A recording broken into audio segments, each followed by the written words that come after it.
Am I the idiot for not wanting to kiss my pregnant mother-in-law's belly? So, this is going to sound very weird, but it is what it is. My husband Jason, male 24, was born to his mother Luna, female 42, when she was 18, almost 19, out of her first marriage. Now, Luna's from a rich Italian family out of Seattle where people sound like they're from Frasier, so even though that marriage collapsed after Jason's birth, they didn't really struggle in the conventional sense. But they're really, really close to each other. Like, he and she do Tom Brady kisses with each other, she does it with his sister too. We got married earlier in the year, but the entire time I've known Luna, it feels like she's been competing with me. Not in a way for her son's attention, I don't think, but as a friendly rival or whatever. I don't know how to put it since it doesn't seem malicious. But like, 2 years ago she saw me doing an ab workout and she joined in and kept doing it until she was not only better than me but had pretty good abs. That's to give you a glimpse as to our relationship. I got pregnant earlier this year, unintentional, but we decided to keep it. And I kid you not, 2 months later Luna was pregnant too. That felt really weird to me. Who wants their kid to be older than aunt, uncle? Real life isn't Modern Family. Almost like she wanted to be like sisters who get pregnant at the same time. I miscarried due to a real car crash we were in, and in his grief it's like Jason completely turned to Luna while I was in the hospital.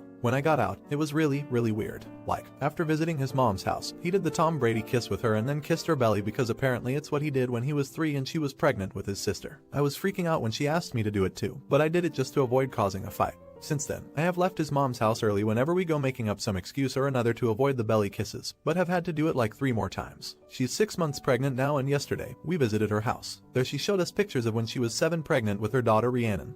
21 Fahrenheit. They were of her nude, tasteful but still, but some were of her and my toddler husband kissing her pregnant belly. She told us she wanted to do this again, same nude style, and my husband agreed. Apparently Rhiannon agreed to do it too. She wants me to do it too since I'll be the mom of her future grandbabies. I gave a non-committal answer, and when we got home, my husband argued with me on giving his mom false hope, telling me it was an idiot thing to just not say yes. I tried to point out to him just how awkward it is and how I don't feel comfortable, but he was having none of it. He hasn't stopped talking to me, but I know he's pissed that I don't want to kiss his mom's belly. But am I the idiot for how I went about the situation? Edit. Felt like I needed to add this before it came up in every other comment.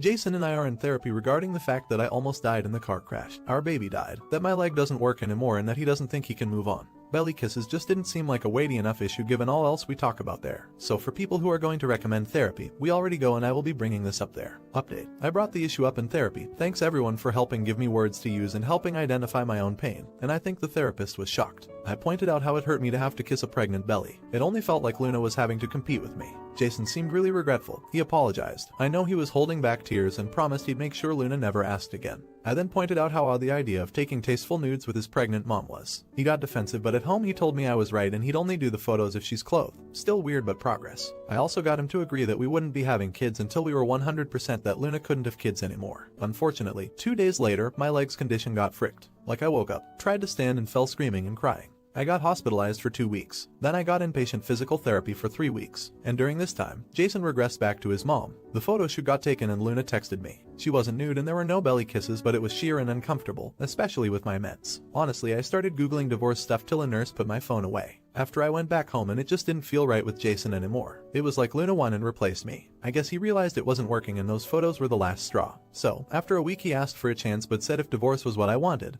he'd go for it. I told him I did, cause he wasn't who I married anymore and I don't think he can go back. He just said okay and was kind of frozen as we started the process. But then I had a bad fall when I stupidly tried to go down the stairs alone. I hate my leg, and the way he took care of me was like he was himself again. I asked if he still wanted another chance and he said he did but didn't think he could do it here. He asked if I'd be willing to move somewhere far away from his family and leave them behind so we can focus on ourselves. And I said yes, cause I was planning on leaving as soon as we divorced. We're moving to Albuquerque cause his mom can't go there and I got a referral to a treatment facility that'll help. Honestly, these last few days before we leave for our new life has been just like my old life, except I have a 99% dead leg now, and it's been great having the man I love back. I don't know much about New Mexico, but I am excited. Edit. I sent in a request to post this 2 days ago. I only got to put it up now. We're in Albuquerque now and far away from his family. Not the idiot. That sounds like a seriously sick and twisted relationship between the mom and her son. There's some deep issues there that should be red flags for you. Expect jealousy and resentment, and run. Not the idiot. Wishing you the best of luck now that you've been able to physically get away from his family. I hope he continues to put your marriage first and can maintain the new boundaries. Watch out if she starts introducing medical issues to guilt him into coming back. It's a hard one to fight. Now, for the next story. Am I the idiot for not wanting a relationship with my stepmom and stepsister after my dad died?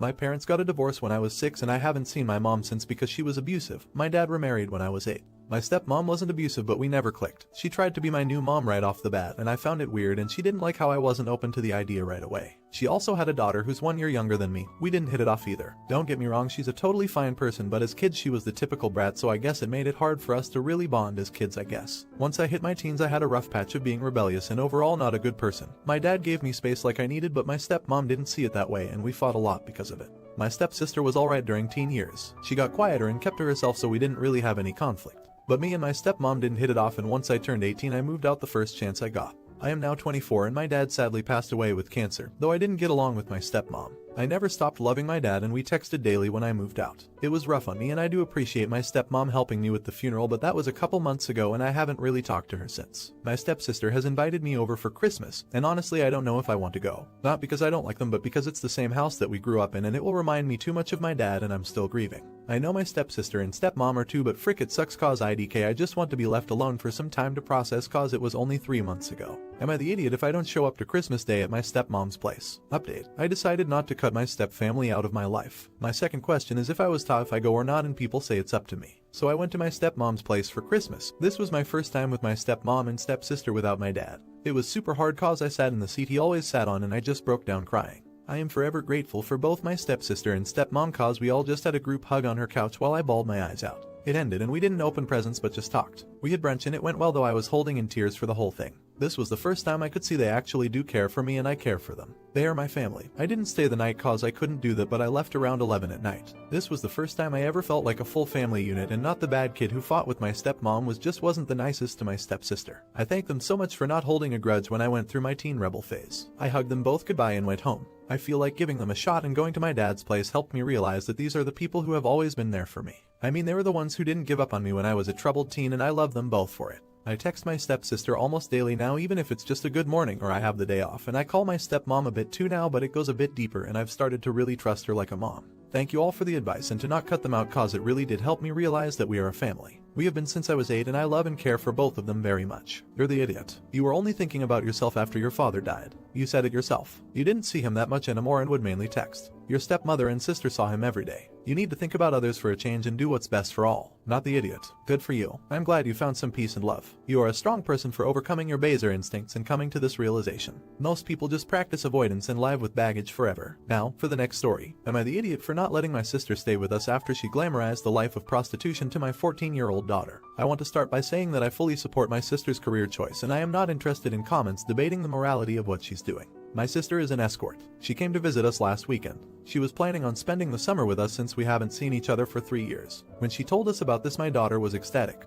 They have a great relationship and she helped me raise her after her mom died. When my parents first found out about my sister's job, they denounced her, told her that she was bringing shame to the family and that she was going to rot in hell. I tried convincing them to change their minds and that treating my sister that way isn't going to do anything good, but they told me that it was none of my business and that I should stop defending her. My sister became depressed because of that and she stopped working. When she couldn't afford rent, I brought her to my house. I told her that she is my baby sister and that I will always be by her side and take care of her no matter what. She started getting better week by week, and after a few months she got back to her former happy self. Back to the present day. Last Friday when I got back home from work, I overheard them talking in my daughter's bedroom. My daughter was asking her aunt about her job. She started telling her about how much fun it is and that she gets to visit many new places and meet new people, and how she gets to decide when she wants to work, which allows her to take breaks whenever she wants, so she gets to visit and spend all summer with us. My daughter told her that her job is so cool and how she's looking forward to spending time with her and all the fun activities they will get to do in the summer. Next morning I told my sister that I overheard them and that I didn't appreciate the way she explained her work, making it seem all fun with no downside. She told me that my daughter wasn't old enough to hear about the dangerous stuff. I told her that she doesn't get to decide that, and since she felt that my daughter was old enough to hear about her job, then she is definitely old enough to hear about the downsides. When my sister was living with us, I had to always be on alert.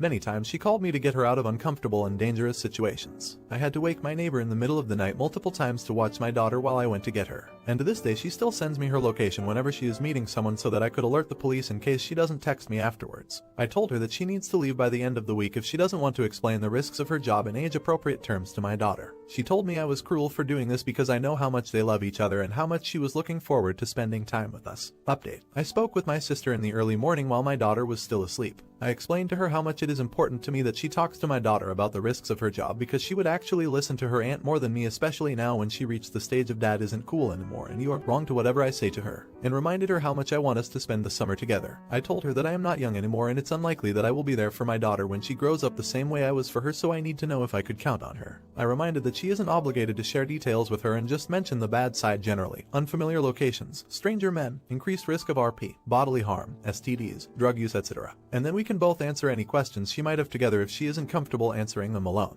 She apologized, saying that she was selfish and admitted she should have thought about me and my daughter first instead of refusing because she thought my daughter isn't old enough to hear about the bad side, and promised she'll talk to my daughter about this over breakfast. I overheard the whole conversation, and I thought my daughter was very receptive to her aunt. My sister was reluctant at first, but after seeing her niece's engagement they ended up talking for over an hour, sharing her good and bad experiences and some funny stories. She even told her about how I stood up for her against our parents after their reaction and the many times I came to her rescue. I told my sister afterwards how much I appreciate what she did for me and her niece, and she assured me that she will always be there for me and she'll always take care of her niece like I did with her in the afternoon. While I was working in the garage, my daughter came to me and hugged me, saying that she loves me. I was fighting tears and I failed because it was the first time in over a year that she hugged me, and I think it was the first time since primary school that she said I love you to me. I still told her I love her every day, but she didn't say it back, and even though I understand it's normal for some teenagers, it was actually heartbreaking for me each time she didn't say it back. She watched me work for a few minutes and left without saying anything. I want to thank you all for your comments and advice. To the people who told me that I must insist on my sister talking to her and not accept her refusal, and also to the people who informed me about the risks of trafficking. And while I am glad that wasn't the case, I appreciate it because it made me take this much more seriously. And also to all the other valuable comments and tips. I am honestly just relieved after a long week of stress, and this made me realize again how lucky I am to have both of them in my life. Not the idiot. Glad it came out positive, but honestly, I have no clue what the aunt was thinking. 14 years old is such a vulnerable age, and to only sell the good and not the bad would have put her niece in a very dangerous situation. It would have left her completely vulnerable and easily impressioned into that type of work. Seriously, I'm livid for my dad. Aunt messed up big time. Not the idiot. My concern is whether or not your daughter is now interested in fricking for money. She wouldn't have much trouble being so young, as those dudes love the young ones. And she's got an auntie as a good role model, so I'm sure it's crossed her 14-year-old mind. Many people don't think ahead. I do, which is why my mind goes this route. Do you think ahead? Let me know in the comments. If you enjoyed it, don't forget to like and subscribe. Goodbye for now.